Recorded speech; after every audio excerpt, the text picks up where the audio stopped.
제가 지금도 화가 나는 거는 왜 우리 국민들은 마음으로 소통하는 사람들을 내버려 두고 저렇게 물질에 대한 욕망을 노골적으로 자극하고 타인의 고통에 마음으로 감응할 능력이 없고 왜 이런 사람을 좋아할까? 화가 나요. 예전에 정치할 때는 국민한테 화난다 이런 말 하면 바로 조중동에서 유아무개 드디어 국민 탓까지 이렇게 하기 때문에 제가 알 수 없었지만 이제 정치를 안 하잖아요. 저도 시민이에요. 저도 시민으로서 국민의 한 사람으로서 이제 말해요. 국민들한테도 화가 나요. 저는 진짜 마음으로 교류할 수 없는 사람을 뭘 보고 뽑았는지 모르지만 대통령으로 뽑고 지금도 아이고 대통령 얼굴 상한 거 봐라 얼굴 까칠하다 이러면서 나가서 꼭 1번 찍어야지 이런 분들에게 화가 나요. 저는 이제는 화낼 겁니다. 제가 정치를 다시 하면요 안 돼요. 세일즈맨은 고객이 왕이잖아요.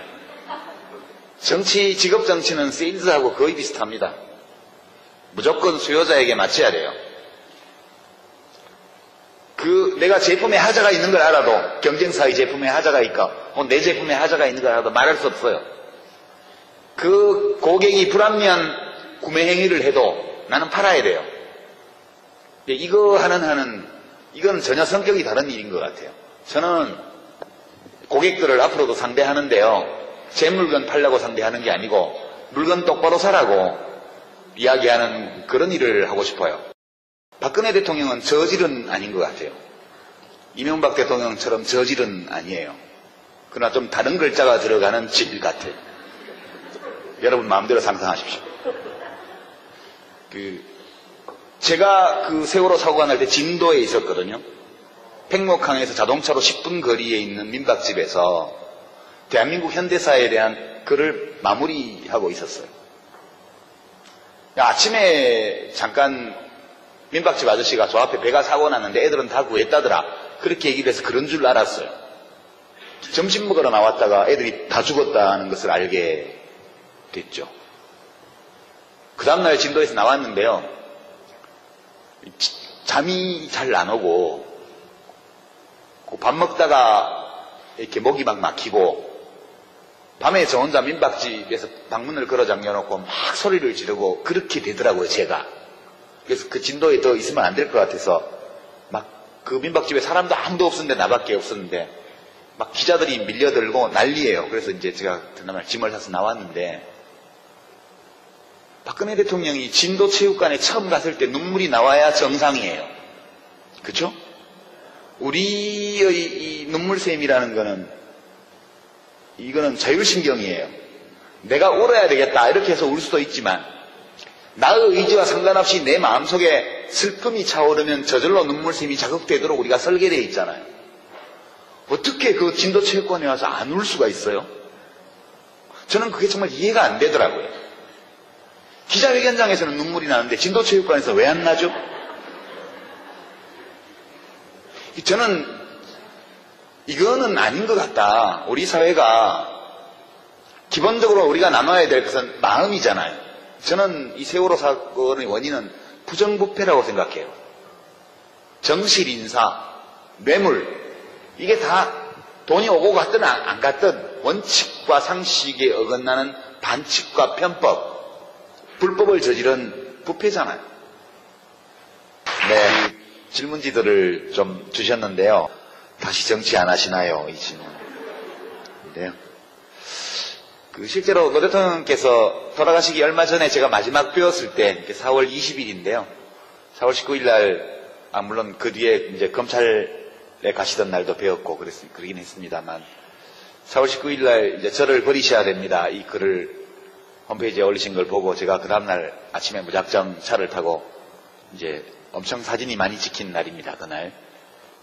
그날 가서 제가 갔더니 그 시계 얘기를 하시더라고요. 그 시계가 말이야 그러시기에 대통령 저 뭐 그런 얘기 들으러 온 거 아니고요. 옛날에 즐거웠던 이야기들 좀 하려고 왔습니다. 그래서 여사님 모시고 셋이서 이제 밥 먹고 차 마시면서 옛날 얘기를 하면서 좀 한 2시간, 3시간 정도 좀 즐거운 시간을 보냈어요. 그때 경호 맡은 그 책임자분 말씀으로는 며칠 만에 처음 웃으셨다고 그러더라고요.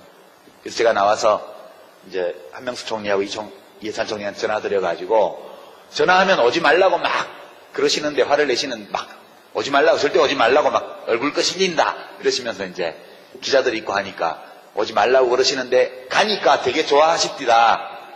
그러니까 시골 어르신들이 추석 때 뭐 저 못 가겠는데 그러면 그래 바쁜데 회사 일도 바쁜데 안 와도 된다 이러지만 속으로 서운하고 길도 막히는데 말하고 오려고 이렇게 얘기하지만 가면 되게 좋아하시는 거하고 똑같더라고요. 그래서 그 기억도 나고 하는데 그때 4월 20일 날 제가 갔을 때 저한테 진지하게 그렇게 말씀하셨어요. 그 전까지는 저 유아무개 정치적으로 제기를 시켜야 되니까 은평을 재선거에 나가도록 하면 어떨까 뭐 이런 얘기를 누구한테 하셨던데 그날은 진짜 이 사회를 바꾸려면 정치만 가지고는 안 되는 것 같다고. 그래서 당신은 정치하지 마라 그러시오. 그럼 뭐 해요? 그랬더니 젊은 사람들 만나서 강연도 하고 글도 쓰고 그게 더 낫지. 정치는 누가 합니까? 했더니 정치는 정치밖에 못하는 사람들이 하면 되지. 저한테 그러셨어요. 그래서 저는 그날은 그냥 하신 말씀이 아니고 정말 진지하게 저한테 말씀을 하셨는데 그 뒤에 저는 정치를 하려고 그랬죠 또. 예. 근데 잘 안 되더라고요. 역시 대통령님 판단이 말 들을 걸 괜히 했다 제가 그 생각했고요. 제가 최근에 어디 책을 읽다가 본 규절인데요. 선생님 착한 사람하고 나쁜 사람이 싸우면 누가 이겨요? 그렇게 질문을 하니까 답이 힘센 놈이 이기지. 예, 착한 놈하고 나쁜 놈하고 싸우면 누가 이기냐? 힘센 놈이 이겨요. 착하든 나쁘든. 근데 노 대통령께서 이제 봉화마을 사시면서 마지막에 남기신 말씀들이나 글들이 나중에 진보의 미래라는 책으로 이제 나왔죠. 거기 보면 그 버스 이야기가 나오죠. 이제 부산에서 진영 가는 버스인데 중간에 어디 섰어요. 버스가 복잡해요. 그러니까 이제 사람들이 야 운전사 양반 그만 태워서 비잡다 이제 경상도 말로 비잡다 그만 태워서 이러면 이거 보수예요. 안으로 좀 들어가 봅시다. 같이 타고 가게 이렇게 말하면 이게 진보래요. 그게 이제 노무현 대통령의 보수 진보 분류법이었어요. 이제 그분은 무슨 복잡한 문제든 이렇게 쉽게 바꿔내는 능력이 있는 분이셨어요. 그러니까 언어 감각이 거의 마술사의 수준에 있으신 분이세요. 그런 점에서는. 그러니까 비잡다 그만 태워라 이렇게 얘기하는 건 보수고 좀 안으로 좀 들어갑시다. 같이 타고 가게 이렇게 말하면 진보라는 거죠. 그 차이가 뭘까요? 저는 그것이 타인의 고통, 타인의 아픔, 다른 사람의 소망에 감응하는 능력의 차이라고 봐요. 그 감응 능력이 적은 사람이 보수가 돼요. 그 감응을 잘하는 사람이 진보적이에요. 그러니까 보수 진보는 무슨 노동자 계급이라서 진보가 되는 게 아니에요. 제 생각에는. 노동자 계급에 속해도 타인의 고통에 감응할지 모르면 자기 임금 올리는 데만 관심이 있는 거예요. 그죠? 자기는 강남에 사는 뭐 몇백억 부자지만 다른 사람의 고통에 너무 마음이 아픈 사람은 희망버스를 타고 한진중공업으로 가는 거예요. 이게 어찌 보면 계급적 귀속이나 이런 것들은 여러 요인 중에 하나고 그다지 중요한 것이 아닐 수도 있다. 저는 그렇게 생각을 합니다. 이렇게 생각하니까 저는 막시스트가 못 되는 거죠. 네? 막스가 18살 때 쓴 글을 보면 저는 되게 좋아하는 문장인데 그때는 뭐 작가도 뭣도 아니었던 거예요. 사회주의자도 아니었던 거죠. 근데 그런 문장을 썼대요. 이 세상에 모든 사람들 중에서 행복하지 않은 사람이 한 사람이라도 있다면 나는 그런 세상에 살고 싶지 않다고. 마르크스는 그런 감흥 능력이 아주 굉장히 컸던 사람이죠. 제가 세월호 사고가 나고 나서 뭐 국민 미개 국민 뭐 이런 얘기 돌고 뭐 대통령이 죽였냐 뭐 왜 대통령 보고 그냐 뭐 유족이 무슨 벼슬이냐 이런 말들이 주로 새누리당 주변에서 많이 나오는 건 아시죠? 예. 그러니까 저게 뭐냐 이래서 이제 어떤 분이 평하기를 이 싸움은 진보와 보수의 싸움이 아니고 인간 대 짐승의 싸움이다. 그렇게 얘기하는 걸 제가 어디서 봤는데요. 짐승은 좀 과장된 거죠. 그러니까 이제 정확하게 표현하면 타인의 고통에 감응할 줄 아는 인간과 타인의 고통에 감응하는 능력이 극히 약하거나 그런 능력이 없는 전문 용어로 따옴표 치고 사이코패스 혹은 소시오패스와의 싸움이라는 거예요. 그러니까 이 타인의 고통에 감응하는 능력이 전적으로 결여되고 공격적 성향이 있으면 이 연쇄살인범이 되잖아요. 그런 분들 중에서 나오잖아요. 연쇄살인범이. 그러니까 저는 그렇게 생각해요. 지금 이 질문 주신 분이 무엇 때문에 고민하시는지 알겠는데 사회를 바꾸는 힘은 악해져서 나오는 게 아니에요. 악하면 사회를 못 바꿔요. 그리고 악해져야 힘을 키울 수 있는 것도 아니라고 봐요.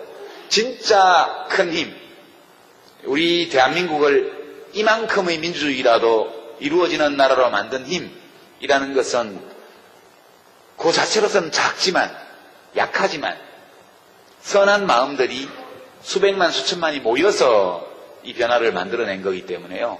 우리는 착한 가운데 힘이 세져야 된다. 저는 그렇게 생각을 합니다. 이게 둘 다 간단치 않은 질문이긴 해요. 근데 이제 노 대통령께 제가 이렇게 직접 여쭤본 적은 없어요. 왜 이 길을 오셨습니까? 그러나 이제 제가 느끼는 바가 있죠. 느끼는 바가 있고 그런데 여러 가지 답을 할 수 있겠지만 이제 제 경우도 그러하고 노무현 대통령 경우도 그렇고 이게 왜 정치를 했을까? 왜 대통령이 되려고 하셨을까? 왜 그런 방식으로 대통령직을 수행하셨을까? 그리고 왜 그런 식으로 떠나셨을까? 이 전체를 생각해 보면 노무현 대통령은 자기 자신을 굉장히 적극적으로 표현하고 사신 분이라는 생각이 들어요.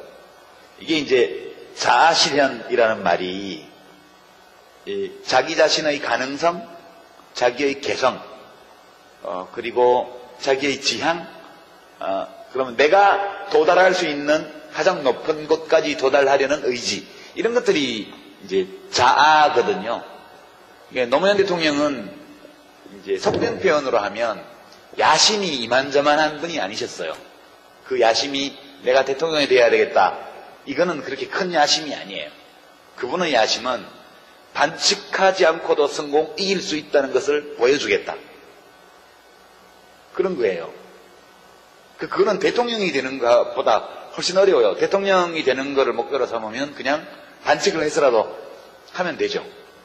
그렇지만 대통령이 되는 것이 목표가 아니고 반칙하지 않고도 이길 수 있다는 증거가 되고 싶다. 이렇게 되면 이 야심은 정말 대단한 거거든요. 그래서 저는 이제 노 대통령이 야심이 굉장히 큰 분이었다. 그리고 그런 야심, 그런 큰 야심을 내면에 가지고 있는 그분의 그분의 인격적 자아라는 것은 굉장히 독특한 면이 있었던 것이고 그 점이 보통의 우리들과 좀 다른 점이 아니었을까 그렇게 생각하고 닮고 싶어도 닮으려고 노력은 할 수 있는데 꼭 닮기는 어려운 분인 것 같다 이분은. 그런 생각이에요.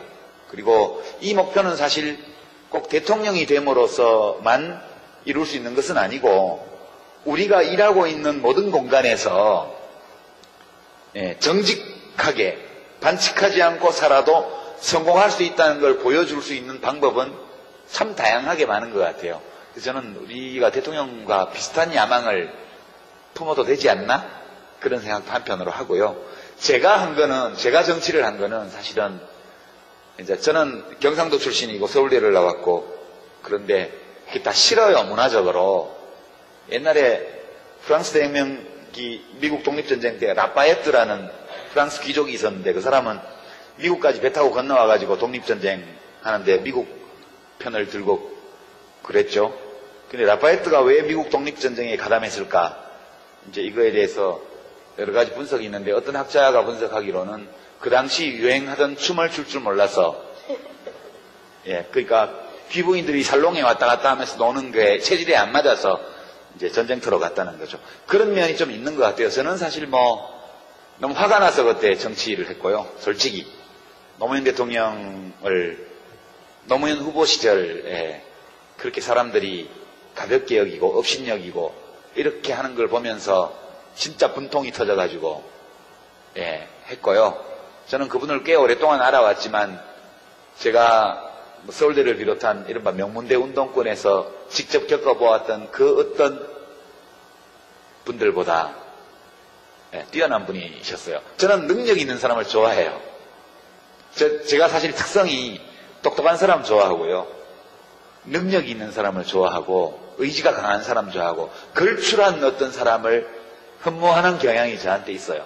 근데 노무현 대통령은 제가 본 모든 정치인 가운데 가장 걸출한 분이셨는데 사람들이 그걸 인정 안 하고 그분보다 훨씬 못하면서 또 자기가 더 훌륭하다고 생각을 하고 생각만 하면 좋은데 드러내놓고 그런 걸 표현하고 하는 것이 저로서는 참 참기 어려워서 그래서 자원봉사를 했고 그러다 보니까 뭐 정당도 하게 되고 그러다 보니까 국회의원도 되고 그러다 보니까 장관도 하고 이렇게 이제 왔던 거죠. 저는 어떻게 보면 제 결단으로 정치를 했던 것은 아니었죠.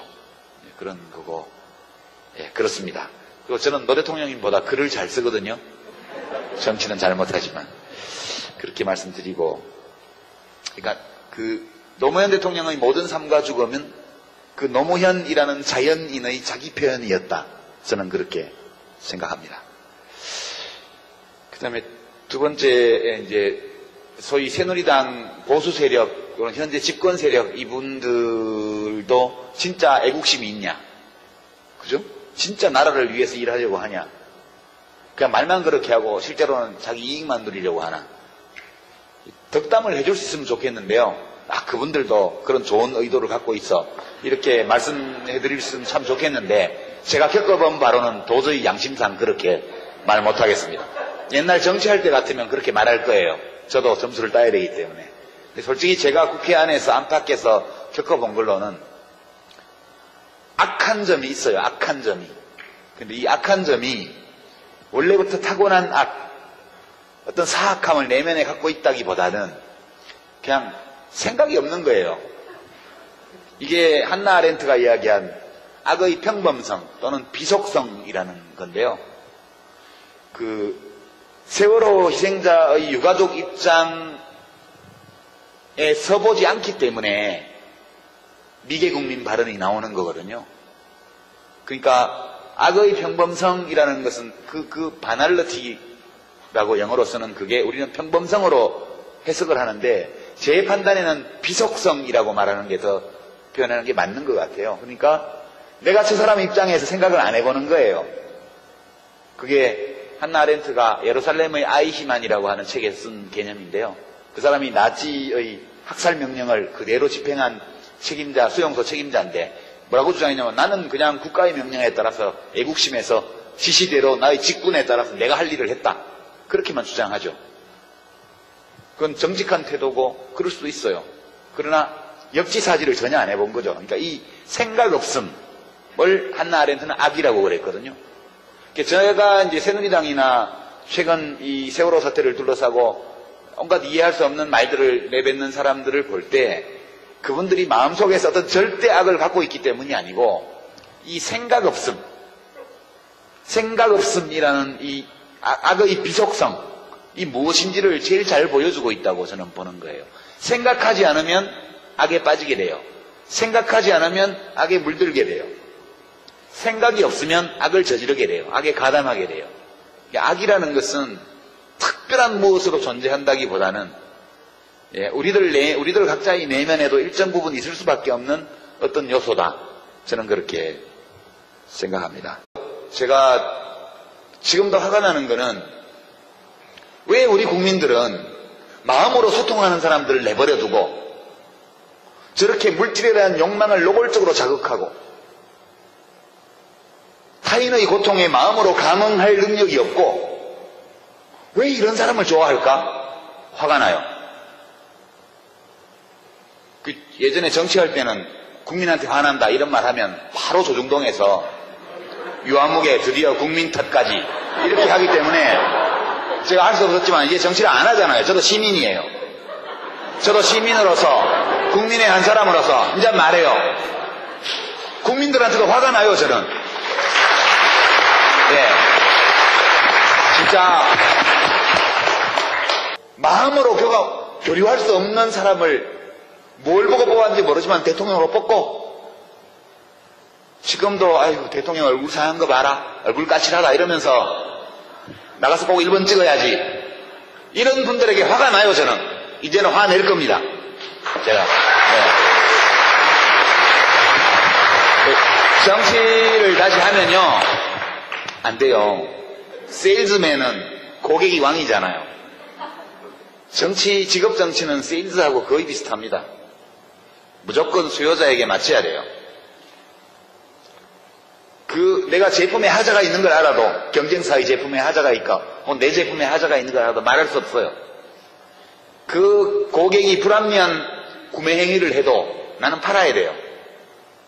이거 이건 전혀 성격이 다른 일인 것 같아요. 저는 고객들을 앞으로도 상대하는데요. 제 물건 팔려고 상대하는 게 아니고 물건 똑바로 사라고 이야기하는 그런 일을 하고 싶어요. 박근혜 대통령은 저질은 아닌 것 같아요. 이명박 대통령처럼 저질은 아니에요. 그러나 좀 다른 글자가 들어가는 질 같아요. 여러분 마음대로 상상하십시오. 제가 그 세월호 사고가 날 때 진도에 있었거든요. 팽목항에서 자동차로 10분 거리에 있는 민박집에서 대한민국 현대사에 대한 글을 마무리하고 있었어요. 아침에 잠깐 민박집 아저씨가 저 앞에 배가 사고 났는데 애들은 다 구했다더라. 그렇게 얘기를 해서 그런 줄 알았어요. 점심 먹으러 나왔다가 애들이 다 죽었다는 것을 알게 됐죠. 그 다음날 진도에서 나왔는데요. 잠이 잘 안 오고 밥 먹다가 이렇게 목이 막 막히고 밤에 저 혼자 민박집에서 방문을 걸어 잠겨놓고 막 소리를 지르고 그렇게 되더라고요. 제가. 그래서 그 진도에 더 있으면 안 될 것 같아서 막 그 민박집에 사람도 아무도 없었는데 나밖에 없었는데 막 기자들이 밀려들고 난리예요. 그래서 이제 제가 그날 짐을 사서 나왔는데 박근혜 대통령이 진도 체육관에 처음 갔을 때 눈물이 나와야 정상이에요. 그렇죠? 우리의 이 눈물샘이라는 거는 이거는 자율신경이에요. 내가 울어야 되겠다 이렇게 해서 울 수도 있지만 나의 의지와 상관없이 내 마음속에 슬픔이 차오르면 저절로 눈물샘이 자극되도록 우리가 설계되어 있잖아요. 어떻게 그 진도 체육관에 와서 안 울 수가 있어요? 저는 그게 정말 이해가 안 되더라고요. 기자회견장에서는 눈물이 나는데 진도 체육관에서 왜 안 나죠? 저는 이거는 아닌 것 같다. 우리 사회가 기본적으로 우리가 나눠야 될 것은 마음이잖아요. 저는 이 세월호 사건의 원인은 부정부패라고 생각해요. 정실 인사, 뇌물 이게 다 돈이 오고 갔든 안 갔든 원칙과 상식에 어긋나는 반칙과 편법, 불법을 저지른 부패잖아요. 네, 질문지들을 좀 주셨는데요. 다시 정치 안 하시나요? 이 질문. 네. 실제로 노 대통령께서 돌아가시기 얼마 전에 제가 마지막 뵈었을 때 4월 20일인데요. 4월 19일 날, 물론 그 뒤에 이제 검찰에 가시던 날도 뵈었고 그러긴 했습니다만 4월 19일 날 이제 저를 버리셔야 됩니다. 이 글을 홈페이지에 올리신 걸 보고 제가 그 다음날 아침에 무작정 차를 타고 이제 엄청 사진이 많이 찍힌 날입니다. 그날. 그날 가서 제가 갔더니 그 시계 얘기를 하시더라고요. 그 시계가 말이야 그러시기에 대통령 저 뭐 그런 얘기 들으러 온 거 아니고요. 옛날에 즐거웠던 이야기들 좀 하려고 왔습니다. 그래서 여사님 모시고 셋이서 이제 밥 먹고 차 마시면서 옛날 얘기를 하면서 좀 한 2시간, 3시간 정도 좀 즐거운 시간을 보냈어요. 그때 경호 맡은 그 책임자분 말씀으로는 며칠 만에 처음 웃으셨다고 그러더라고요. 그래서 제가 나와서 이제 한명숙 총리하고 이해찬 총리한테 전화드려가지고 전화하면 오지 말라고 막 그러시는데 화를 내시는 막 오지 말라고 절대 오지 말라고 막 얼굴 끄실린다 이러시면서 이제 기자들이 있고 하니까 오지 말라고 그러 진보의 미래라는 책으로 이제 나왔죠. 거기 보면 그 버스 이야기가 나오죠. 이제 부산에서 진영 가는 버스인데 중간에 어디 섰어요. 버스가 복잡해요. 그러니까 이제 사람들이 야 운전사 양반 그만 태워서 비잡다 이제 경상도 말로 비잡다 그만 태워서 이러면 이거 보수예요. 안으로 좀 들어가 봅시다. 같이 타고 가게. 이렇게 말하면 이게 진보래요. 그게 이제 노무현 대통령의 보수 진보 분류법이었어요. 이제 그분은 무슨 복잡한 문제든 이렇게 쉽게 바꿔내는 능력이 있는 분이셨어요. 그러니까 언어 감각이 거의 마술사의 수준에 있으신 분이세요. 그런 점에서는. 그러니까 비잡다 그만 태워라 이렇게 얘기한 건 보수고 좀 안으로 좀 들어갑시다. 같이 타고 가게. 이렇게 말하면 진보라는 거죠. 그 차이가 뭘까요? 저는 그것이 타인의 고통, 타인의 아픔, 다른 사람의 소망에 감응하는 능력의 차이라고 봐요. 그 감응 능력이 적은 사람이 보수가 돼요. 그 감응을 잘하는 사람이 진보적이에요. 그러니까 보수 진보는 무슨 노동자 계급이라서 진보가 되는 게 아니에요. 제 생각에는. 노동자 계급에 속해도 타인의 고통에 감응할지 모르면 자기 임금 올리는 데만 관심이 있는 거예요. 그죠? 자기는 강남에 사는 뭐 몇백억 부자지만 다른 사람의 고통에 너무 마음이 아픈 사람은 희망버스를 타고 한진중공업으로 가는 거예요. 이게 어찌 보면 계급적 귀속이나 이런 것들은 여러 요인 중에 하나고 그다지 중치는데 가니까 되게 좋아하십디다. 그러니까 시골 어르신들이 추석 때 저 못 가겠는데 그러면 그래 바쁜데 회사 일도 바쁜데 안 와도 된다 이러지만 속으로 서운하고 길도 막히는데 말하고 오려고 이렇게 얘기하지만 가면 되게 좋아하시는 거하고 똑같더라고요. 그래서 그 기억도 나고 하는데 그때 4월 20일 날 제가 갔을 때 저한테 진지하게 그렇게 말씀하셨어요. 그 전까지는 저 유아무개 정치적으로 제기를 시켜야 되니까 은평을 재선거에 나가도록 하면 어떨까 뭐 이런 얘기를 누구한테 하셨던데 그날은 진짜 이 사회를 바꾸려면 정치만 가지고는 안 되는 것 같다고. 그래서 당신은 정치하지 마라 그러죠. 그럼 뭐 해요? 그랬더니 젊은 사람들 만나서 강연도 하고 글도 쓰고 그게 더 낫지. 정치는 누가 합니까? 했더니 정치는 정치밖에 못하는 사람들이 하면 되지. 저한테 그러셨어요. 그래서 저는 그날은 그냥 하신 말씀이 아니고 정말 진지하게 저한테 말씀을 하셨는데 그 뒤에 저는 정치를 하려고 그랬죠 또. 예. 근데 잘 안 되더라고요. 역시 대통령님 판단이 말 들을 걸 괜히 했다 제가 그 생각했고요. 제가 최근에 어디 책을 읽다가 본 귀절인데요. 선생님 착한 사람하고 나쁜 사람이 싸우면 누가 이겨요? 그렇게 질문을 하니까 답이 힘센 놈이 이기지. 예, 착한 놈하고 나쁜 놈하고 싸우면 누가 이기냐? 힘센 놈이 이겨요. 착하든 나쁘든. 근데 노 대통령께서 이제 봉하마을 사시면서 마지막에 남기신 말씀들이나 글들이 나중에